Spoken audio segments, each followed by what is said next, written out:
Hello everybody, विज्ञान express में आपका फिर से बहुत बहुत स्वागत। और हम लोग आज एक नए वीडियो के साथ में यहां पर हाजिर हैं और आज का वीडियो भी बहुत बहुत इंपॉर्टेंट होने वाला है। आज का वीडियो हम लोग शुरू करें उससे पहले एक चीज यहां पर मैंने आपके लिए लिखी हुई है कि आंखों में नींद बहुत है पर सोना नहीं है, यही वक्त है कुछ करने का, इसे खोना नहीं है। तो इन्हीं पंक्तियों के साथ में आज की क्लास हम लोग शुरू करते हैं। और आज का जो वीडियो बेस्ड है वो बायोलॉजी के ऊपर बेस्ड है और बायोलॉजी की बैकबोन जिसको कि कहते हैं सेल, जिसका कि क्या नाम है, कोशिका। और इसके ऊपर देश भर के अंदर जितने भी एग्जाम्स होते हैं सेल के ऊपर क्वेश्चन पूछे जाते हैं। आज मैंने यहां पर कुछ इंपॉर्टेंट क्वेश्चंस जो सेल के ऊपर हैं उनको यहां पर कोशिश की है आपके समक्ष लाने की। तो चलिए आज की क्लास शुरू करते हैं। और पहला जो हम लोग स्टार्ट कर रहे हैं क्वेश्चन वो है कि 3 एग्जांपल्स ऑफ प्रोकैरियोटिक सेल।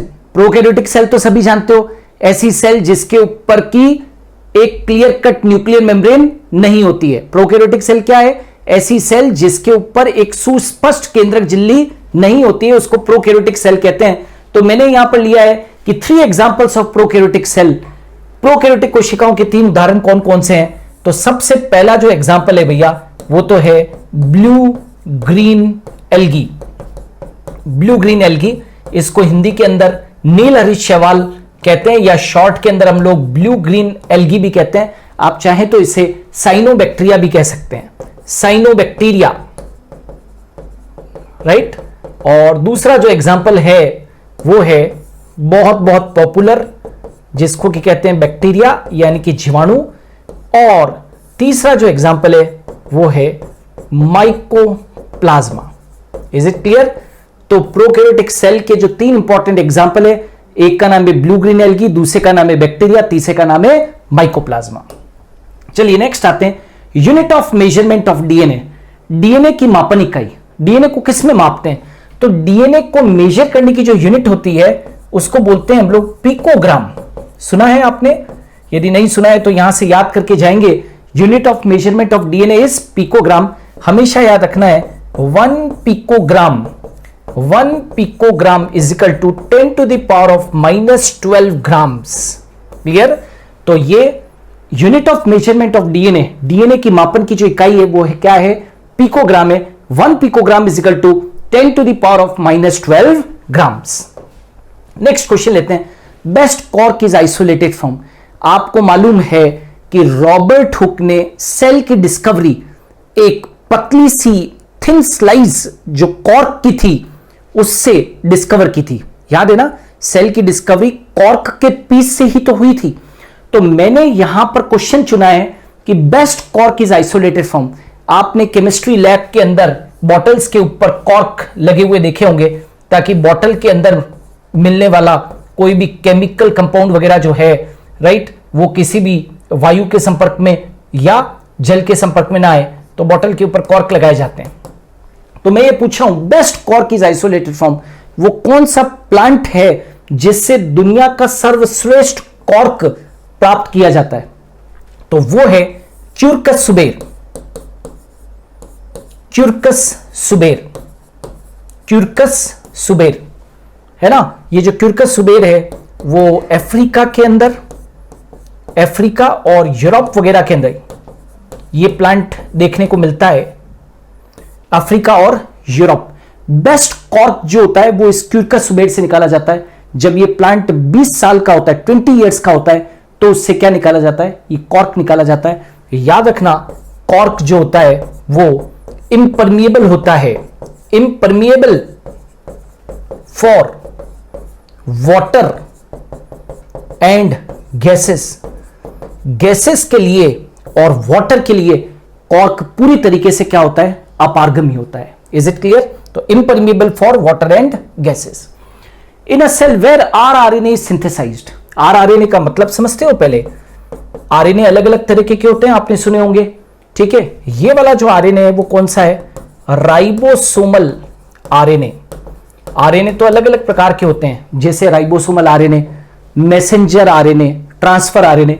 यहां पर क्वेश्चन है कि आरएनए का संश्लेषण कहां पर होता है? तो आरआरएनए का जो संश्लेषण होता है हमेशा याद रखना, it is synthesised in nucleolus. Nucleolus समझते हो सभी? न्यूक्लियोलस को क्या कहते हैं? केंद्रिका। जैसे मान लीजिए ये सेल है, राइट? सेल के अंदर ये क्या चीज है भाई? न्यूक्लियस है। न्यूक्लियस के अंदर ये क्या चीज है? दैट इज न्यूक्लियोलस है। ये न्यूक्लियोलस है। Are you getting? तो न्यूक्लियोलस के अंदर, केंद्रिका के अंदर क्या बनता है?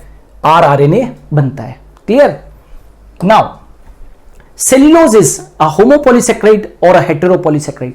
आप सब जानते हो कि जो प्लांट्स होते हैं, प्लांट्स, इनके ऊपर, प्लांट के ऊपर क्या होती है? प्लांट्स के ऊपर क्या होती है भाई? सेल वॉल होती है। इनके ऊपर, प्लांट्स के ऊपर क्या होती है? सेल वॉल, कोशिका भित्ति होती है। और ये कोशिका भित्ति किसकी बनी होती है? सेल्यूलोज की बनी होती है, राइट? और सेल्यूलोज जो है वो एक पॉलीमर है। किसका? Polymer of glucose. सेल्यूलोज की एक चेन के अंदर, सेल्यूलोज की एक चेन के अंदर हजारों के नंबर्स के अंदर, हजारों की संख्या के अंदर ग्लूकोज यूनिट्स आपस में क्या होते हैं? जुड़ते हैं। तो क्योंकि सेल्यूलोज बहुत सारे ग्लूकोज से मिलकर बना है, क्योंकि सेल्यूलोज बहुत सारे ग्लूकोज से मिलकर बना है, इसलिए याद रखना कि यदि पूछे कि सेल्यूलोज होमोपॉलीसेकेराइड है या हेटेरोपॉलीसेकेराइड है, भाई पॉलीसेकेराइड तो है क्योंकि बहुत सारे ग्लूकोज जुड़े हुए हैं आपस में। होमो क्यों का है? क्योंकि एक जैसे हैं। सेल्यूलोज केवल और केवल, राइट, किससे मिलकर बना है? ग्लूकोज से मिलकर बना है। तो हम क्या कहेंगे? ये होमोपॉलीसेकेराइड है। होमोपॉलीसेकेराइड। आगे बढ़ सकते हैं? क्लियर है भाई? Homopolysaccharide which is called as brain of cell. देखिए ब्रेन ऑफ सेल, जिस तरीके से ब्रेन यदि हमारी बॉडी के अंदर देखें तो ब्रेन पूरी बॉडी को कंट्रोल करता है, वैसे ही एक सेल के अंदर, वैसे ही एक सेल के अंदर जो न्यूक्लियस होता है, सेल के अंदर जो न्यूक्लियस होता है वो पूरी की पूरी सेल को क्या करता है? कंट्रोल करता है ना? तो न्यूक्लियस आंसर होगा। ब्रेन ऑफ सेल किसको कहते हैं? न्यूक्लियस को कहते हैं। क्यों? क्योंकि इट कंट्रोल्स एंटायर सेल। ये पूरी सेल को कंट्रोल करता है, ये पूरी सेल को कंट्रोल करता है। इसीलिए तो न्यूक्लियस को हम क्या कहते हैं? ब्रेन ऑफ सेल कहते हैं। न्यूक्लियस को क्या कहते हैं? Brain of cell. Next, when do chromatin fibres organise themselves to form chromosome. Chromatin तंतु क्रोमोसोम में कब व्यवस्थित हो जाते हैं? नॉर्मली क्या होता है? ऐसे, ये क्या है? सब क्रोमेटिन फाइबर्स हैं। ये क्रोमेटिन फाइबर्स हैं, राइट? ये क्रोमेटिन फाइबर्स हैं। तो क्वेश्चन ये पूछा है कि क्रोमेटिन फाइबर्स जो हैं वो क्रोमोसोम कब बन जाते हैं? ये तो क्रोमेटिन फाइबर्स हैं, लेकिन ये क्रोमेटिन फाइबर्स क्रोमोसोम में कब ऑर्गेनाइज हो जाते हैं? ये क्रोमोसोम में कब व्यवस्थित हो जाते हैं? तो याद रखना, आपने पढ़ा होगा सेल डिवीजन के वक्त में। सेल डिवीजन के वक्त में, कोशिका विभाजन के वक्त में हमेशा याद रखना है कि जो क्रोमेटिन फाइबर्स होते हैं वो क्रोमेटिन फाइबर्स क्रोमोसोम में तब्दील हो जाते हैं। They are converted into chromosome. Clear? Next, kitchen of cell. Kitchen of cell, cell का किचन किसे कहते हैं? कोशिका का रसोईघर, राइट? जिस तरीके से मां के किचन के अंदर, रसोईघर के अंदर खाना बनता है, वैसे ही सेल के अंदर एक ऑर्गेनेल होता है जिसका की नाम है क्लोरोप्लास्ट। जिसका की नाम क्या है? क्लोरोप्लास्ट। क्लोरोप्लास्ट क्या होता है? हरित लवक। हरित लवक आपको मालूम होना चाहिए, इसके अंदर एक ग्रीन कलर का पिगमेंट होता है जिसका की नाम है क्लोरोफिल। ये क्लोरोफिल क्या करता है? सनलाइट को ट्रैप करता है। क्या करेगा भाई?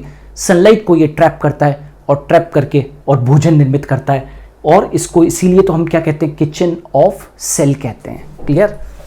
नाउ नेक्स्ट है, vacuole is surrounded by which membrane. जैसे कि मान लीजिए कि ये एक सेल है। ये क्या है? एक सेल है। नाउ ये सेल है, तो इस सेल के अंदर मान लो कि ये प्लांट सेल है। मानो कि ये प्लांट सेल है। तो प्लांट सेल के अंदर आप जानते हो सभी कि प्लांट सेल के अंदर एक बड़ी सी वैक्यूल बन जाती है। बड़ी सी क्या बन जाती है? वैक्यूल बन जाती है, राइट? और इस वैक्यूल के बन जाने के कारण न्यूक्लियस पेरिफेरी के ऊपर शिफ्ट हो जाता है। तो vacuole is surrounded by which membrane. यहां पर सिंपल क्वेश्चन पूछा है, बहुत बार एग्जाम के अंदर बच्चों क्वेश्चन पूछा जाता है कि वैक्यूल के चारों तरफ कौन सी मेम्ब्रेन होती है। तो याद रखना वैक्यूल के चारों तरफ टोनोप्लास्ट होती है, वैक्यूल के चारों तरफ टोनोप्लास्ट होती है। और याद रखना ये जो टोनोप्लास्ट मेम्ब्रेन है वो बिल्कुल सेल मेम्ब्रेन की तरह, बिल्कुल सेल मेम्ब्रेन की तरह ये सेलेक्टिवली परमिएबल होती है, सेलेक्टिवली परमिएबल। टोनोप्लास्ट मेम्ब्रेन, तो आंसर तो क्या हुआ टोनोप्लास्ट, और ये सेलेक्टिवली परमिएबल होती है। सेलेक्टिवली परमिएबल को चयनात्मक पारगम्य कहते हैं, चयनात्मक पारगम्य झिल्ली है ये, चयनात्मक पारगम्य झिल्ली। Is it clear? तो ये बहुत इंपॉर्टेंट क्वेश्चन है, वैक्यूल के ऊपर क्वेश्चन पूछा जाता है कि वैक्यूल के चारों तरफ कैसी मेम्ब्रेन होती है, तो टोनोप्लास्ट होती है। Now list the constituent of the plasma membrane, बहुत इंपॉर्टेंट क्वेश्चन। यहां पर कई बच्चे चोट खा जाते हैं, है ना। अभी भी जो ये वीडियो देख रहे होंगे उन बच्चे भी कई बार उनसे गलतियां हो जाती है। प्लाज्मा झिल्ली के घटक आपसे पूछा, तो सब लोग ये तो सब जानते हैं क्या प्लाज्मा मेम्ब्रेन में प्रोटीन होता है, प्रोटीन होता है, हाँ होता है, सब लोगों को मालूम है। क्या प्लाज्मा झिल्ली के अंदर फॉस्फोलिपिड्स वगैरह होते हैं, ये भी सब जानते हैं कि हाँ सर फॉस्फोलिपिड्स भी होते हैं। लेकिन एक चीज जो बच्चे भूल जाते हैं, जो बहुत कम परसेंटेज के अंदर होते हैं, राइट, और वो क्या है, कार्बोहाइड्रेट्स। तो यहां पर भूल नहीं करनी है, ठीक है। यदि ऑप्शन के अंदर आपके पास में प्रोटीन, फॉस्फोलिपिड और कार्बोहाइड्रेट तीनों दे रखे हैं, तो इन तीनों वाले ऑप्शन को टिक करके आओगे। केवल प्रोटीन और फॉस्फोलिपिड दे रखा है, कार्बोहाइड्रेट नहीं दे रखे हैं, तो वो एक अलग बात है। लेकिन प्रोटीन, फॉस्फोलिपिड और कार्बोहाइड्रेट तीनों यदि इकट्ठा दे रखे हैं तो आप ये भी टिक करके आओगे। भले ही इसका परसेंटेज सेल मेम्ब्रेन के अंदर 1 to 5% होता है, लेकिन फिर भी ये इंपॉर्टेंट इंग्रेडिएंट होता है। तो प्लाज्मा झिल्ली के घटक जो होते हैं उनमें तीन जो महत्वपूर्ण हैं, प्रोटीन, फॉस्फोलिपिड्स और carbohydrates. Now prokaryotic cell have how many chromosomes, very important question. ये कई लोगों को क्वेश्चन नहीं आता है, प्रोकैरियोटिक कोशिका में कितने गुणसूत्र होते हैं। कोई फर्क नहीं पड़ता है कि प्रोकैरियोटिक सेल कौन सी है। प्रोकैरियोटिक सेल के अंदर चाहे आपको कोई भी बैक्टीरिया का नाम दे रखा हो, कुछ भी दे रखा हो, ऑलवेज एंड ऑलवेज आप लोगों को याद रखना है प्रोकैरियोटिक सेल्स के अंदर कितने क्रोमोसोम्स होते हैं। तो बस ये याद रखना है, प्रोकैरियोटिक सेल के अंदर क्रोमोसोम का नंबर कितना होता है, 1। क्यों? क्योंकि प्रोकैरियोट जो होते हैं वो कैसे होते हैं, प्रोकैरियोट जो होते हैं वो कैसे होते हैं, एन होते हैं। और एन का मतलब क्या होता है, single set of chromosome, single set of chromosome. तो भाई एक ही क्रोमोसोम होंगे ना। तो प्रोकैरियोटिक सेल्स में कितने क्रोमोसोम्स होते हैं, तो ओनली 1 क्रोमोसोम। देखिए यूकैरियोटिक सेल्स के अंदर तो क्या होते हैं, बहुत सारे होते हैं क्रोमोसोम, मल्टीपल क्रोमोसोम होते हैं। लेकिन यहां पर यह ध्यान रखना है कि यहां पर क्रोमोसोम, प्रोकैरियोटिक सेल के अंदर क्रोमोसोम केवल हमेशा और हमेशा 1 ही होगा। Fungi cell wall is made up of, फिर से एक इंपॉर्टेंट क्वेश्चन कि कवक की कोशिका भित्ति किसकी बनी होती है। तो कवक की कोशिका भित्ति बनी होती है काइटिन की, भूलना नहीं, राइट। सेल वॉल जो होती है वो फंगाई की, वो किसकी बनी होती है, काइटिन की बनी होती है। ऑलराइट, आगे बढ़ते हैं। Energy currency of cell, energy currency of cell, कोशिका की ऊर्जा मुद्रा, माइटोकॉन्ड्रिया वगैरह है ना जहां पर की क्या बनती है, बोलो, that is known as ATP. तो एनर्जी करेंसी ऑफ सेल किसको कहते हैं भाई, एटीपी को कहते हैं। What is ATP, adenosine triphosphate, adenosine triphosphate, इसको हम कहते हैं एटीपी, ठीक है। इसको एनर्जी करेंसी ऑफ सेल कहा जाता है। Function of SCR, function of SCR, SCR का पहले तो फुल फॉर्म लिख देता हूं ताकि किसी को भी दिक्कत ना है। Smooth endoplasmic reticulum, smooth endoplasmic reticulum, चिकनी वही जालिका, स्मूथ एंडोप्लाज्मिक रेटिकुलम है ना। इसके दो ही काम है, लिपिड एंड स्टीरॉइड सिंथेसिस, याद रखोगे, लिपिड एंड स्टीरॉइड सिंथेसिस। इसके दो काम है, एक तो लिपिड का संश्लेषण और स्टीरॉइड का संश्लेषण। और रफ एंडोप्लाज्मिक रेटिकुलम किससे संबंधित होती है, प्रोटीन सिंथेसिस से संबंधित होती है। हु गेव द स्टेटमेंट, बहुत बहुत इंपॉर्टेंट, ये परीक्षाओं के अंदर कई बार पूछा जाता है। Who gave the statement all cells arise from pre existing cell, यह वाक्य किसने दिया कि सभी कोशिकाओं की उत्पत्ति पूर्व उपस्थित कोशिका से होती है। All cell arise from pre existing cell. याद है सेल थ्योरी के अंदर ये पॉइंट जिस साइंटिस्ट ने ऐड किया था, सेल थ्योरी के अंदर ये पॉइंट पहले नहीं था, कोशिका सिद्धांत में ये पॉइंट नहीं था, राइट। आगे चलकर ये पॉइंट एडअप किया गया सेल थ्योरी के अंदर, तब कहीं जाकर सेल थ्योरी पूरी हो पाई और उस महान वैज्ञानिक का नाम था रुडोल्फ विर्चॉव। क्योंकि जो श्लीडन और श्वान ने जो थ्योरी दी थी उससे ये क्लियर नहीं हो पाया था कि नई सेल कैसे बनती है। रुडोल्फ विर्चॉव ने ये बता दिया कि नई सेल्स की जो उत्पत्ति होती है वो पूर्व उपस्थित सेल से होती है। All cells arise from pre existing cell. तो don't forget this name, Rudolf Virchow. Maximum cellulose occurrence, maximum cellulose, अभी आपने देखा था कि प्लांट्स की जो सेल वॉल होती है, प्लांट्स की सेल वॉल वो सेल्यूलोज की बनी होती है। लेकिन ये एग्जाम के अंदर क्वेश्चन पूछा गया है, 2 से 3 बार अलग अलग एग्जाम में पूछा गया है कि ये तो सभी जानते हैं कि प्लांट्स के अंदर जो सेल वॉल होती है वो सेल्यूलोज की बनी होती है, लेकिन मैक्सिमम सेल्यूलोज कहाँ पर मिलता है? तो याद रखना मैक्सिमम सेल्यूलोज जो होता है वो कॉटन के अंदर मिलता है। मैक्सिमम सेल्यूलोज किसके अंदर मिलता है भाई? कॉटन के अंदर मिलता है। ऑलवेज रिमेंबर कॉटन के अंदर maximum cellulose is found in cotton. कितना परसेंट? 95%, भूलना नहीं है।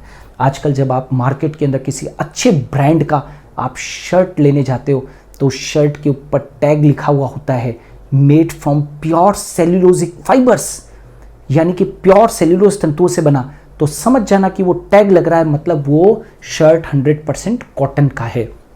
तो कॉटन के अंदर सेल्यूलोज कंटेंट बहुत ज़्यादा पाया जाता है, 95%। Next, lysosomal enzymes work at which pH? आप सब जानते हैं लाइसोसोम का मतलब होता है डाइजेस्टिव बॉडी। लाइसोसोम का काम है अलग अलग तरीके का पाचन करना, ठीक है। तो लाइसोसोम के अंदर एंजाइम्स भरे रहते हैं, हाइड्रोलाइटिक एंजाइम्स या जल अपघटनी एंजाइम्स भरे रहते हैं। तो क्वेश्चन ये है कि लाइसोसोम के अंदर जो भरे हुए एंजाइम हैं जिनका काम डाइजेशन करना है वो किस पीएच पर काम करते हैं? तो याद रखना दे वर्क एट pH 5। और pH 5 कैसा है? 5 से कम, 7 से कम जो pH होता है वो क्या होता है? एसिडिक pH होता है। 7 से कम pH जो होता है वो कैसा होता है? एसिडिक pH होता है। तो लाइसोसोम के जो एंजाइम्स होते हैं वो हमेशा एसिडिक pH पर काम करेंगे, 5 pH पर काम करेंगे। Name the functional unit of DNA, very important. वापस से बहुत इंपॉर्टेंट क्वेश्चन है, बहुत जनरल क्वेश्चन है और बहुत जगह पे पूछा जाता है। Name the functional unit of DNA, name the functional unit of DNA that carries genetic information. DNA की उस क्रियात्मक इकाई का नाम लिखो, डीएनए की उस क्रियात्मक इकाई का नाम लिखिए जो आनुवंशिक सूचना का वहन करती है, जो आनुवंशिक सूचना का क्या करती है भाई? वहन करती है। तो वो जो रचना है, फंक्शनल यूनिट ऑफ डीएनए है, वो क्या है? जीन है। वो क्या है? जीन है। Are you getting? जीन जो होती है वो फंक्शनल यूनिट ऑफ डीएनए है जो आनुवंशिक सूचना का वहन करती है। It carries the genetic information from one generation to another generation. तो जीन है वो। Name any 2 cell organelles which contain their own genetic material. ऐसे कौन से 2 कोशिकांग बच्चों, ऐसे कौन से 2 कोशिकांग जिनमें स्वयं का आनुवंशिक पदार्थ पाया जाता है? स्वयं का आनुवंशिक पदार्थ क्या होता है? डीएनए। जिनमें स्वयं का डीएनए है, तो 2 ही ऐसे सेल ऑर्गेनल है जिनमें खुद का डीएनए है। एक तो है बेटा माइटोकॉन्ड्रिया, एक तो है माइटोकॉन्ड्रिया और दूसरा जो है वो कौन सा है भाई? Chloroplast, right. याद रखेंगे जो क्लोरोप्लास्ट है, हरितलवक है, माइटोकॉन्ड्रिया और क्लोरोप्लास्ट, इन दोनों के पास में अपना खुद का डीएनए, मतलब सेल में तो डीएनए होता ही है लेकिन न्यूक्लियस में तो डीएनए होता ही है, लेकिन ये 2 सेल ऑर्गेनल ऐसे हैं, माइटोकॉन्ड्रिया है, क्लोरोप्लास्ट है, उनके अंदर क्या होता है? डीएनए पाया जाता है। Is it clear? माइटोकॉन्ड्रिया और क्लोरोप्लास्ट में मिलने वाले डीएनए को हम साइटोप्लाज्मिक डीएनए कहते हैं। क्यों कहते हैं cytoplasmic DNA?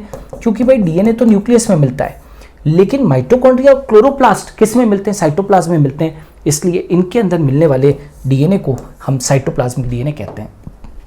Which type of ribosomes are found in prokaryotes and eukaryotes?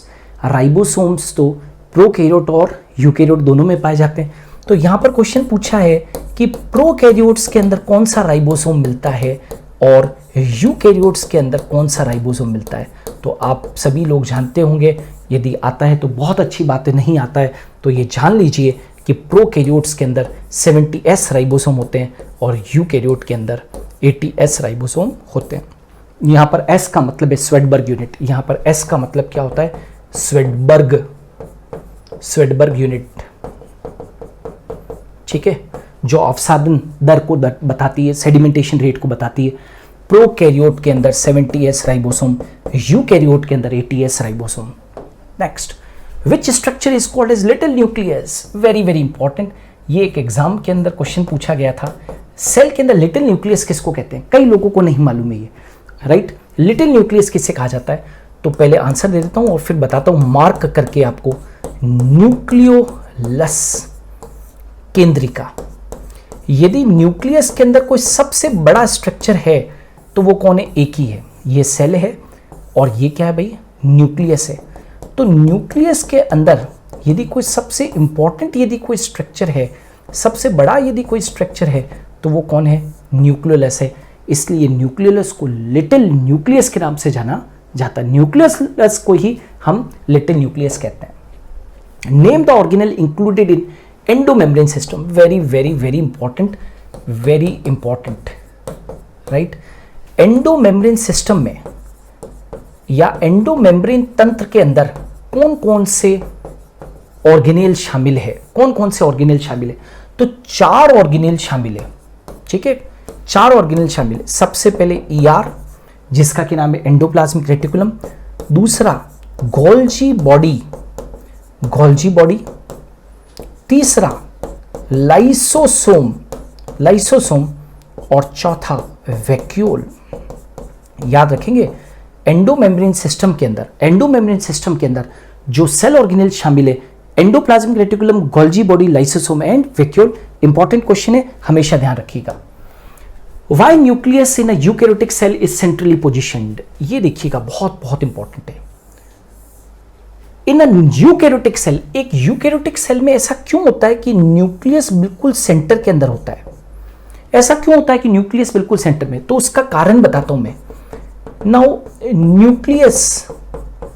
Nucleus is control centre of cell, nucleus is control centre of cell and hence need protection। ये बिल्कुल centre में है, वो सेंटर में इसलिए होता है कि प्रकृति ने इसको सेंटर में इसलिए रखा क्योंकि ये सारी के सारी सेल की एक्टिविटी को कंट्रोल करता है। तो सेंटर में होगा तो इसको प्रोटेक्शन ज्यादा मिलेगा, कहीं किनारे पे होगा तो इसको प्रोटेक्शन, सुरक्षा पूरी नहीं मिल पाएगी। तो सेंटर के अंदर है तो उसको प्रोटेक्शन पूरा मिल रहा है, इसलिए nucleus is control centre of cell. Nucleus जो है वो कोशिका का नियंत्रण केंद्र है और उसे पूरी सुरक्षा चाहिए। सेंटर में होगा तो उसको क्या मिलेगी, पूरी सुरक्षा मिलेगी, इसलिए यूकैरियोटिक सेल में ये बीच में पाया जाता है। Do bacteria have a cell wall, ये है ना, कई लोगों से गलतियां हो जाती है।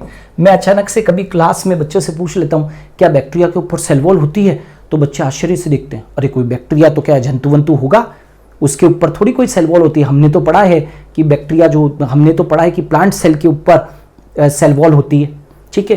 तो याद रखना my dear student, do bacteria have cell wall, yes bacteria have cell wall, bacteria have cell wall, bacteria के ऊपर सेल वॉल होती है, राइट। बैक्टीरिया के ऊपर सेल वॉल होती है, किसकी बनी होती है, पेप्टाइडोग्लाइकेन की बनी होती है। और ये पेप्टाइडोग्लाइकेन के अंदर क्या होता है, म्यूकोपेप्टाइड्स या क्या होता है, म्यूरिन, ठीक है, म्यूकोपेप्टाइड्स या म्यूरिन होते हैं। इसलिए बैक्टीरिया के अंदर कोई पूछे सेल वॉल होती है, हाँ होती है, किसकी बनी होती है, पेप्टाइडोग्लाइकेन की, यानी कि म्यूकोपेप्टाइड्स या म्यूरिन की बनी होती है। Is it clear, very important. Protein factory of cell, simple सा क्वेश्चन है कि सेल की प्रोटीन फैक्ट्री कौन है, कोशिका की प्रोटीन फैक्ट्री जो कि प्रोटीन बनाने के अंदर बहुत मदद करती है, तो इट इज बेटा राइबोसोम्स। राइबोसोम्स जो होते हैं वो क्या होते हैं, प्रोटीन फैक्ट्रीज होते हैं, याद रखोगे, भूलोगे तो नहीं। Ribosomes are protein factories. Name a cell organelle which is non membranous. Non membranous का मतलब है एक ऐसा सेल ऑर्गेनल बताओ जो झिल्ली रहित है, जिसके ऊपर कोई झिल्ली ही नहीं है। तो झिल्ली नहीं है तभी तो वो प्रोकैरियोट और यूकैरियोट सेल सब में मिलता है, और झिल्ली रहित कोशिकांग कौन है भाई, राइबोसोम। राइबोसोम झिल्ली रहित कोशिकांग है। Now name the plastid which store starch, fat और प्रोटीन। भाई देखो, प्लास्टिड 3 तरीके के होते हैं। प्लास्टिड कितने तरीके के होते हैं भाई? 3 तरीके के। कौन कौन से, मैं यहां पर लिख देता हूं। एक होता है एमाइलोप्लास्ट, एक होता है इलायोप्लास्ट, और एक होता है एल्यूरोप्लास्ट। एल्यूरोप्लास्ट को हम प्रोटीनोप्लास्ट भी कहते हैं, प्रोटीनोप्लास्ट। तो बस क्वेश्चन यही था कि स्टार्च को कौन स्टोर करता है, तो अमाइलोप्लास्ट स्टोर स्टार्च। चलो, इलायोप्लास्ट स्टोर फैट, वसा, और प्रोटीनोप्लास्ट तो जैसा कि नाम दर्शा रहा है स्टोर फैट। तो याद रखोगे बच्चों कि name the plastid which store starch, protein and fat, ये आपके सामने। Clear? Now name 2 important components of chromosome. ये बहुत इंपॉर्टेंट है। कई बच्चों को ये आता ही नहीं कि क्रोमोसोम किसका बना हुआ है। कई बार मैंने ये कोशिश करके देखी है बच्चों से पूछने की, बच्चों को मालूम ही नहीं होता है कि क्रोमोसोम किसका बना होता है। ये पूछ रहा है गुणसूत्र के 2 मुख्य घटक क्या है, what are the 2 important components of chromosome. तो याद रखोगे क्रोमोसोम 2 चीजों से मिलकर बना है। कभी भी कोई भी पूछे, आंख बंद करके कह दीजिए chromosome is made up of DNA plus protein. यदि कोई पूछे कि किसका बना हुआ है तो it is made up of DNA and proteins. आगे बढ़ते हैं। What will happen if an animal cell is kept in distilled water for 24 hours? क्या होगा यदि एक एनिमल सेल को 24 घंटे तक डिस्टिल्ड वाटर में रख दिया जाए। डिस्टिल्ड वाटर समझते हो ना, ये जैसे बिस्लेरी का वाटर आता है, इससे भी ज्यादा और शुद्ध, दैट इज कॉल्ड एज अशुद्ध जल। तो इमेजिन करो कि ये एक एनिमल सेल है। ऐसे इमेजिन करो ये एनिमल सेल है, एसी मतलब समझ आना एनिमल सेल है। इस एनिमल सेल को मैंने किस में रख दिया, एक बीकर के अंदर रख दिया, और इस बीकर के अंदर मैंने क्या ले लिया, डिस्टिल्ड वाटर ले लिया, डिस्टिल्ड वाटर, और इस डिस्टिल्ड वाटर के अंदर 24 घंटे तक सेल को रख दिया। अब आपको मालूम है कि एनिमल सेल के ऊपर केवल क्या होती है, सेल मेम्ब्रेन होती है, सेल मेम्ब्रेन, और आपने वाटर के अंदर रखा है तो इट्स क्वाइट, ये पक्की बात है कि वाटर कहां पर जाएगा, अंदर जाएगा, क्योंकि सेल मेम्ब्रेन वाटर के लिए परमिएबल होती है। वाटर अंदर जाएगा, वाटर अंदर जाएगा तो साइटोप्लाज्म का वॉल्यूम बढ़ेगा और ये सेल क्या हो जाएगी, टर्जिड हो जाएगी। टर्जिड मतलब स्फीत हो जाएगी, फूल जाएगी, और फूल जाएगी तो यहां पर अंदर की तरफ एक प्रेशर लगेगा जिसको बोलते हैं टर्गल प्रेशर। टर्गल प्रेशर मतलब स्फीत दाब, ऐसे लगेगा, ऐसे, राइट। तो ये क्या लग रहा है, टीपी लग रहा है, चारों तरफ टीपी लग रहा है। अब टीपी लग रहा है तो इसको रोकने के लिए वॉल प्रेशर तो है ही नहीं, टीपी लग रहा है। प्लांट सेल होती तो टीपी लग रहा है ऐसे, तो इधर से क्या लगता, डब्ल्यूपी, तो टीपी और डब्ल्यूपी क्या हो जाते हैं, बराबर। लेकिन यहां पर सेल वॉल तो है ही नहीं, सेल वॉल है ही नहीं, तो डब्ल्यूपी लगेगा ही नहीं। डब्ल्यूपी नहीं लगेगा तो सेल के अंदर पानी जाता जाएगा, सेल फूलती जाएगी, फूलती जाएगी, और एक वक्त ऐसा आएगा कि सेल क्या हो जाएगी, फूल कर फट जाएगी। मतलब आंसर अपना क्या हो गया, cell will swell and rupture. ये एक वो पॉपुलर एग्जांपल पूछते हैं कि एक एनिमल सेल, मान लीजिए एनिमल सेल कौन सी ले ली मैंने, तो आरबीसी को ले लिया। मान लीजिए ह्यूमन आरबीसी को लेकर मैं डिस्टिल्ड वाटर के अंदर डाल दूंगा तो क्या होगा, पहले फूलेगी और फिर फट जाएगी। Is plant cell wall living और dead, it's plant cell wall. मैंने ये नहीं पूछा प्लांट सेल, मैंने पूछा plant cell wall is living और डेड। पादप कोशिका भित्ति जीवित है या मृत है। तो याद रखना सेल वॉल जो होती है हमेशा उसको डेड माना गया है। सेल वॉल को क्या माना गया है, डेड माना गया, मृत माना गया है। सेल वॉल के नीचे जो सेल मेम्ब्रेन होती है वो लिविंग मेम्ब्रेन होती है, लेकिन सेल वॉल क्या है, डेड है, ध्यान रखेंगे। Who gave the fluid mosaic model of cell membrane? वैसे तो सेल मेम्ब्रेन को समझाने के लिए बहुत सारे मॉडल थे, है ना, sandwich model, unit membrane concept वगैरह वगैरह, लेकिन सेल मेम्ब्रेन के स्ट्रक्चर को बहुत बेहतर तरीके से जिसने समझाया वो था सिंगर एंड निकोलसन।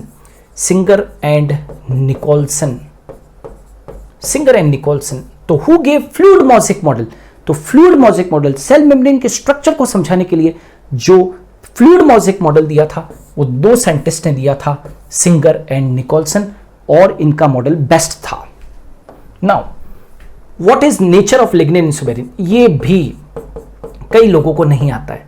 लिग्निन और सुबेरिन, आपको मालूम होना चाहिए कि सेल वॉल के ऊपर बहुत सारे सब्सटेंसेस आगे चलकर मैच्योरिटी के वक्त में जमा हो जाते हैं, उनमें से लिग्निन और सुबेरिन सबसे खास है। तो ये पूछा है लिग्निन का नेचर क्या है, तो ऑलवेज रिमेंबर कि ये एक पॉलीसेकेराइड है। लिग्निन एक पॉलीसेकेराइड है। पॉलीसेकेराइड क्या होता है भैया? कार्बोहाइड्रेट है। और जो सुबेरिन है वो एक प्रकार की लिपिड है, यानी कि वसा है ना। किसी किताब के अंदर ऐसे फैटी एसिड लिखा हुआ मिले तो कंफ्यूजन मत करना, वसी अम्ल लिखा हुआ मिले तो कंफ्यूजन मत करना, वही चीज है। Are you getting? सुबेरिन एक लिपिड है, लिग्निन एक कार्बोहाइड्रेट। कार्बोहाइड्रेट में भी कौन सा? पॉलीसेकेराइड है। Name suicidal bags of cell. Suicidal bags का मतलब होता है आत्महत्या की थैलियां। आत्महत्या की थैलियां किसको कहते हैं भाई? बहुत पॉपुलर क्वेश्चन है, राइट, और वो है लाइसोसोम। लाइसोसोम्स को हम सुसाइडल बैग्स कहते हैं, आत्महत्या की थैलियां कहते हैं। क्यों? क्योंकि ये सेल के अंदर जितना भी वियर एंड टीयर होता रहता है ना, सेल के अंदर बहुत सारी चीजें नष्ट होती रहती है, उनको ये साफ करता रहता है, खा खा के साफ करता रहता है।